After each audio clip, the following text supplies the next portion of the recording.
The tall reptilian humanoid is a powerfully built creature representing the cross between a lizard and a human. It has clawed hands, a multicolored casque on the top of its head, a long tail, and a protruding face with a lizard's nose and sharp yellow eyes along with a set of massive toothy jaws. Lizard men first officially appeared as part of the original Dungeons & Dragons game in the 1975 Greyhawk supplement booklet authored by Gygax and Robert Kuntz, where it was briefly and simply described as an aquatic monster with a rude intelligence that was fond of eating human flesh. The lizard man's first advanced Dungeons & Dragons appearance was in the Monster Manual in 1977, where it was described as a semi-aquatic creature that dwelt underwater, omnivorous but, as described previously, preferring human flesh. The Lizard King, a more intelligent and evil relative to the more common lizard man, was introduced in the Fiend Folio in 1981. The Lizard Man and Lizard King made their second edition debut in the Monstrous Compendium Volume 1 in 1989, and were reprinted in the 1993 Monstrous Manual. The Lizard Man was presented as a player character race for the Spelljammer campaign setting in the Complete Spacefarer's Handbook in 1992.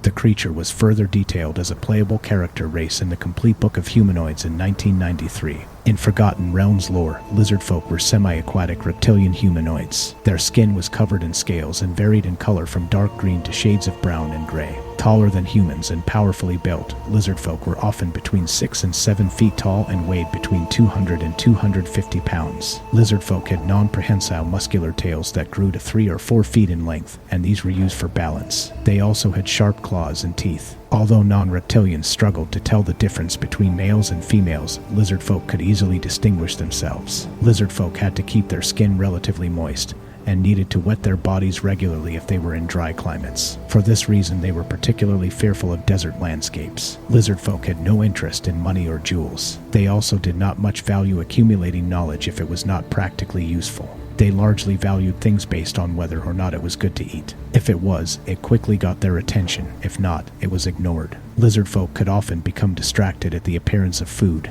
even if they were in combat. They were easier to parley with after a meal, and a hungry lizard folk was completely obstreperous. Lizard folk could be highly dangerous when provoked. However, they were not inherently evil. They were simply savage and had a hard time fitting in with the civilized world. Those that ventured into towns or cities were often alarmed, frightened, or offended by the environment. Few tried to adapt, let alone assimilate into Farunian societies. Instead, they felt their part was to learn about soft-skin ways and in turn show them how real people lived. Lizard folk were omnivorous, but strongly favored meat when they could get it. According to stories, to the lizard folk, the most delicious meat was humanoid flesh, especially human, but this claim was more or less unfounded. However, some tribes did consume captives and enemies slain in battle, but more civilized tribes often resisted this craving. Meanwhile, ritual cannibalism of deceased tribe members was customary. Lizard folk were quick to consume anything that was edible. For this reason, lizard folk never kept pets. When hunters brought back prey, adult lizard folk ate first, taking what they wished.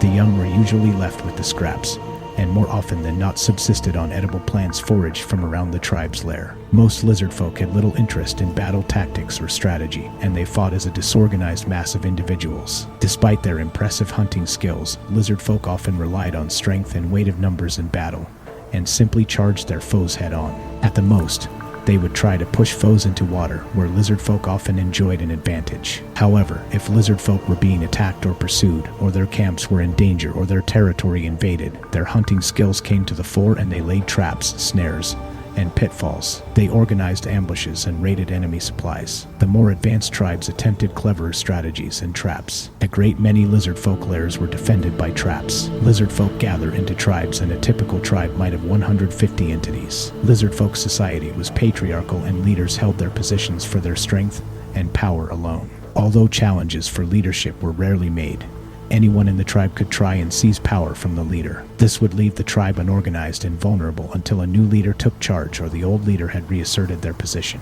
Lizard folk leaders were most often barbarians or even druids. In a tribe, they would be assisted by 2 lieutenants. Many skilled warriors were fighters and barbarians. Lizard folk fashioned primitive weaponry and tools from wood, stones, and plants they found in the wetlands. Lizard folk preferred weapons they could fashion themselves from what was available, and so they tended to be simple and limited in variety. More advanced tribes made use of a wider range of weaponry and shields. Moreover, they would sometimes utilize weapons they found or stole. Tribal leaders typically got to use items that had been stolen or bartered from other races. The barbed dart was a weapon unique to the lizard folk. However, their claws and teeth were often sufficient. Lizard folk generally inhabited marshes and swamps in the temperate and warm regions of Faerun.